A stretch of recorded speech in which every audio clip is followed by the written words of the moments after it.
Hi, my name is Charlotte. I'm Skylar. And this is our ethical case study on the Valeant case. So first we're going to talk about the different ethical issues that are highlighted in this case. First we're going to talk about the price gouging and the drug price increases. So Valeant drastically increased the prices of their drugs like Suprol, Nitrofrest by increasing over 500% in some cases just to maximize their profits. So the impact on the individuals were the patients couldn't afford the medications that they needed, and it just led to worsened health outcomes, and it was a lot of public outrage that people had to deal with. And so there was an impact on the organization as well. And so it's when hospitals and insurers, they faced financial strain, and the reputation of the company just completely dropped, and it caused a lot of stock drops, and people were getting mad at them, and it was a huge outrage. There was also impact on the society. The public trust in the pharmaceutical industry, it just broke up, and the case became a symbol of corporate greed in healthcare. Another ethical issue is the aggressive acquisition strategy that Valeant had. Their whole thing was they didn't want to do research, they didn't really care about their patients. They were just buying out these smaller companies just because they could, and that was how they were keeping their company afloat. And this impacted individuals because people in these acquired companies might not have their jobs anymore. They didn't know if Valeant was still going to employ them. And for the organizations, obviously, these smaller companies being bought out, they couldn't really do anything if they were just being bought out by this huge company that was running the industry. And for society, people were untrustworthy of their drugs and medicine because they were so expensive. They couldn't really trust big corporations that didn't really care about individual needs. And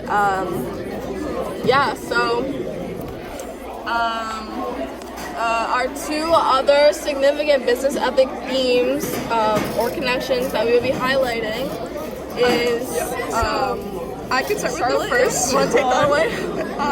So it is the corporate social responsibility versus our profit maximization. Oh, that's a great idea. Yes. So we thought that it could explore the conflict between maximizing the value of the shareholders, like Pearson's main goal of the company, and serving the public health needs. Yeah, what people actually need out of medicine. Yeah, to live. And corporate social responsibility is not just a nice to have, but is essential in industries that deal with human lives. And our second one's Skylar? No, I think we should really dive into what it means to be a leader and the ethics and moral weight that comes with it. I think we're really going to explore that in the rest of our podcast. So let's dive into the next topic. The first individual highlighted in the documentary that we're going to be analyzing is Vami Quadir, and she was the short seller in this situation. The ethical theories reflected in her behaviors and decision making. I would say maybe deontology or even utilitarianism maybe. She was more for the people. She could really show a clear view of everyone. She was really focused on bringing justice to these companies, and she did not like the injustices shown towards the individuals in the case study. For example, some evidence is that in the whole documentary, her thing that she kept repeating was that she wanted to bring justice to Valeant, and she didn't care how long it takes. She was gonna take them down, and she wasn't gonna stop. She kept saying she wasn't gonna stop until their stock price was zero. She wanted justice for the people. She was motivated to do so and get it figured out. What motivated her behavior and actions, I think honestly it was just her good character. It wasn't really about her job as a short seller. She really just did not like what the company was doing, and she wanted to put a stop to that. Yeah, there was plenty of people who had her job, but no one was actually motivated enough to get where she was and do the work that she was doing. Yeah. And do I find her character admirable? Yes, because she was very dedicated to doing good in the world. All right, next we're gonna talk about drum roll, please. Mike Pearson, the Valeant CEO. So he was obviously a clear opposite of Fahmy. He was not the people's favorites. In fact, he was receiving a lot of hate through everyone. Yep. And his ethical theory that was reflected was more of a kind of like harsh individual like ism. Yes, What's the name of the?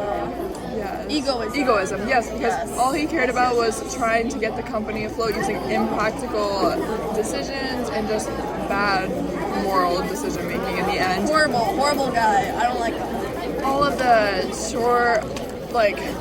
all of the stocks that were just being completely destroyed.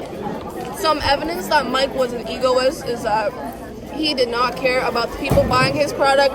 He just cared about money and acquisitions and raising the prices so they could make a profit. He did not care about anything else. Very egoist, only cared about himself and the company. Yeah, one of the, for example, he raised his drug Cyprine from $650 a month to $21,000 a month. That was an insane Ridiculous. price. No one could pay them, no matter what insurance they're on, especially the low-income families that need this to survive, basically. I think what really motivated his behavior is just greed. He was just very greedy. He could care less about, he didn't have these health issues. He didn't need to buy this medicine. He just wanted the money. And he knew that he could create almost a monopoly by buying out all these smaller companies and being the only place where you could buy these drugs at such a high price. Yeah, exactly. And if we found the person's moral character and admirable, no, we did not. I don't think anyone should have found his character admirable. And it was just a great responsibility that he held to protect the people, and that is not what he was doing. He was protecting himself and the money. All right, Charlotte, I think let's take a bit of a turn in our conversation here. Let's talk about the ethical stumbling blocks that are seen in this case study, because there was a lot. There was a few, yeah. I think let's narrow it down to a couple. So, honestly, and here, I saw a lot of apathy, don't you think? I agree. Complete lack of empathy, not from everybody in the case study, but from especially the leaders of Valeant, definitely. No empathy for their consumers, the people that needed this medicine, the people that couldn't afford these high prices. No empathy for their shareholders, their smaller companies that they're buying out. Yeah, there were people dying out here just because they couldn't get the drug that they needed, and he did not care about their health. That's not what the focus is on. Mike. Oh my goodness. Some specific evidence is honestly just that statistic, that price hike, the increase that is completely not affordable for any normal person who needs this drug. Nobody can afford that. It is plain as day. That is 500% increase is way too much for any normal human being. That decision was plagued by this stumbling block of apathy. All right, let's talk about another. Charlotte, take it away. Our next stumbling block is clear ignorance. Mike Pearson, the CEO. So once again, it was ignorance. He did not care about the health of the other people, the people who were needing this drug, and it was just the plain ignorance that he did not care about their health. Because the health is what is most important in any human being. Their finances come second, his finances come second, and the company's reputation should not come before any of those. He was ignorant to the fact that people were out here and they were not getting the health care they needed because some of their insurance was not high enough. The people that were on this drug, they needed other medications that were increasing the price of their insurance. It was falling down, and most of it was just not even capable for a human to finance. He did not care about any of the situations and was plainly ignorant to all of it. Oh yeah. The first Catholic social teaching theme that should have been more prevalent in this case study was definitely rights and responsibilities. Valeant, as a company and as a seller of this medicine, has a responsibility to provide their product at a reasonable price to their consumers, they have a right to change people's health for the better. And being a greedy company and just hiking up the prices all the time and not providing an option for these people is completely unethical.